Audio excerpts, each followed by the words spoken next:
I just don't get it, ma'am. Like, how did human beings actually go from banging rocks together in caves to building these sprawling, perfectly grid-planned cities? It literally feels like a massive, impossible leap. It totally feels like a massive leap, Rahul, but I promise you there is absolutely no magic involved here. Welcome to The Explainer. We're going to dive right into this epic story of early humans and just break the whole thing down. Honestly, the sheer scale of human history is kind of intimidating me right now. Millions of years? Just thinking about how I'm supposed to memorize all of this gives me major exam anxiety. Okay, take a deep breath, Rahul. We're not just going to memorize dates.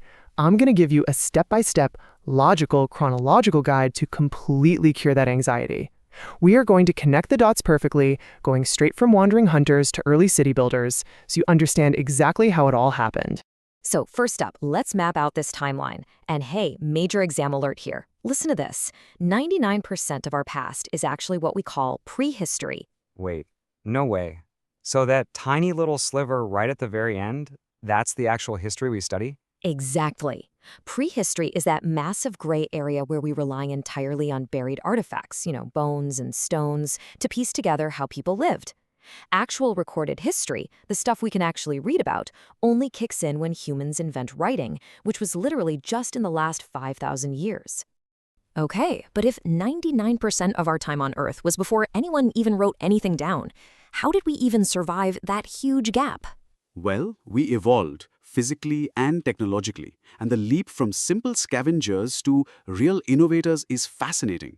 Way back, over 2 million years ago, Homo habilis survived using really basic chipped chopper stones. And as our skulls and our whole facial structures changed over time, our tools basically got a hardware upgrade too? Spot on. By the time Homo sapiens, which is us, spread across the globe, we definitely weren't just chipping rough rocks anymore.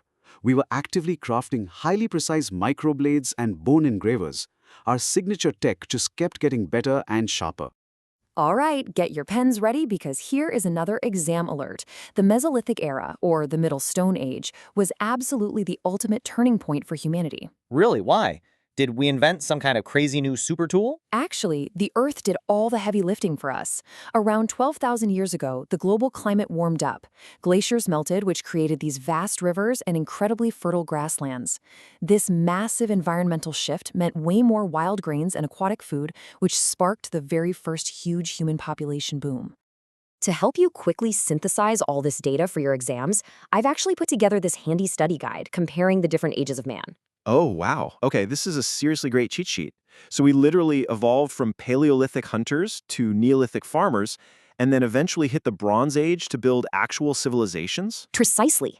It clearly shows how human progress is essentially an archaeological stack. Every single era's technology laid the exact, necessary foundation for the next big revolution. But what did early settled life actually look like during that Neolithic shift of farming?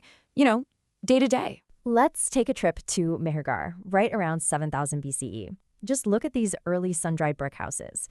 You simply don't build permanent homes like this if you're planning to pack up and move the next morning. Yeah, that makes total sense. And what about those really large circular buildings? Those are granaries. Because of farming, humans could finally store massive amounts of surplus food. Throw in domesticated zebu cattle and sheep, and suddenly they had a highly reliable food source right at home. They literally didn't have to spend all day chasing their dinner anymore. Okay, fair enough, but sun-dried bricks are one thing. How did they eventually build those grand, monumental cities using just polished stones? Well, they didn't. They got themselves a massive material upgrade. During the Chalcolithic age, humans started using copper, but honestly, it was just too soft for heavy, serious work. So they started experimenting. Let me guess. They mixed copper and tin to create bronze? Exactly right. Mixing copper and tin created hyper-durable bronze tools. This was a total game changer. These new supercharged tools cleared forest faster, boosting farming so much that it created enough surplus wealth to actually fund the very first complex cities. Now, the geography here is the real secret ingredient. Let's look at exactly where the first great cities bloomed. Let's see. We've got the Nile in Egypt, the Tigris and Euphrates in Mesopotamia, the Indus River for Harappa, and the Huanghe in China. Wait, they are literally all right next to water. Yes, you hit the nail on the head. Water was the ultimate city magnet. Rivers provided fertile mud for crops, a constant supply of drinking water, and instant natural highways for rapid trade. In fact, there is a very, very predictable recipe for civilization. Let's walk through this logical progression step by step together. Okay, so river floods create fertile soil, which directly leads to a massive food surplus. Right. And because not everyone in the society has to spend all day farming anymore, you suddenly get job specialization. People become full-time artists, builders, and priests. And all of that leads to urban cities finally emerging. Aha! And to manage those huge new cities and complicated trade networks, they had to invent administrative writing. Okay, wow, it's a literal formula. That is the major aha moment right there, Rahul. Even without having direct contact with each other, humans all across the globe followed this exact same recipe to build their civilization. Let's zoom in and actually see this formula in action, starting off with Mesopotamia. Check out the massive stepped building they called the ziggurat. Whoa, that looks like a giant temple. Well, it was used for worship for sure, but it was also basically the ancient equivalent of City Hall, Wall Street, and an emergency warehouse, all rolled into one giant structure. And the Sumerians living here were absolute innovators. They literally invented the wheeled cart, the sailboat, and even a complex math system based entirely on the number 60. Wow. What about our own region, though? How did the Indus Valley and Harappa compare to all of that? Oh, the Harappans were absolutely the master planners of the ancient world. They were completely obsessed with order and hygiene. They had perfectly grid-patterned streets, standardized burnt brick houses, and incredibly advanced water harvesting tanks. And I've heard they used base 16 binary weights for perfect economics? Yes, they did! They used a highly standardized system of stone weights to guarantee totally fair trade across vast distances. Everything they did was about precision, consistency, and urban complexity. So if they traded that much, they absolutely must have written things down, right? They did, and this brings us right to the transition into recorded history, and honestly, a massive unsolved puzzle. First up is the famous Rosetta Stone. It had Greek text at the bottom, which scholars could already read, and that allowed us to finally decode the mysterious Egyptian hieroglyphs at the top. It was basically the ultimate bilingual cheat code. And what about the seal with the bull on it? That is the Sindhu lipi, the Harappan script. But unlike Egyptian, we don't have a Rosetta Stone for it. The script remains completely undeciphered by modern archaeologists. We have all these amazing artifacts, but their actual inner voices, their written words, remain totally silent to us. Exploring early writing a bit further, let's head over to China, the real innovators of the East. Wait, are those actual cracks on that turtle shell? Indeed they are. Those are called oracle bones. They actually heated up animal bones until they cracked in order to predict the future. The symbols they carved into them are some of the earliest forms of Chinese writing. It's what we call a logographic script, where individual characters represent entire words or ideas. And didn't they also completely master silk? Absolutely. Their silk weaving was so incredibly advanced that it created a massive global trade network, the Silk Road. Plus, they were even the first civilization to eventually invent paper currency. Pretty incredible, right?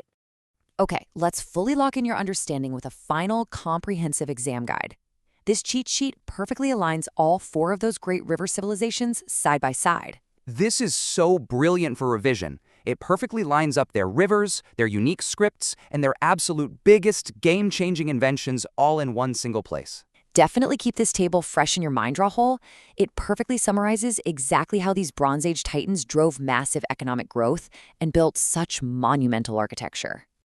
You know, ma'am, seeing an ancient wooden wheel conceptually morph into a modern smartphone gear like this, my massive doubt from the very beginning of this explainer is completely solved. I am so glad to hear that. What was the main thing that made it finally click for you? Well, I realize now that the Bronze Age never really ended, did it? It just kind of evolved. We didn't magically jump from stone choppers to perfect grid cities. Every single invention was literally a stepping stone for the next one. Exactly. So the absolute crucial takeaway here is that human progress is just one continuous, unbroken chain of adaptation. Let me just quickly recap just how much these ancient people still control our daily lives today. Every single time I check my watch, that 60-second minute is literally a Mesopotamian invention. The 365-day calendar hanging on my wall? Egyptian. Keep going, you're on a roll. Our perfectly standardized trade weights, the written administrative laws that actually govern our modern societies, and the complex grid planning of our cities, we are literally living inside the world that they built. Congratulations, Rahul. You have officially mastered the timeline from early stone tools all the way to the dawn of civilization. You tackle that exam anxiety head on, and I think you've proven that looking back at our past is undeniably the absolute best way to understand our modern world. It really leaves us with one final fascinating thought. If we are still just riding the massive wave of the Bronze Age today, what will humanity's next true evolutionary leap actually look like? Keep exploring, keep asking questions, and we'll see you in the next explainer.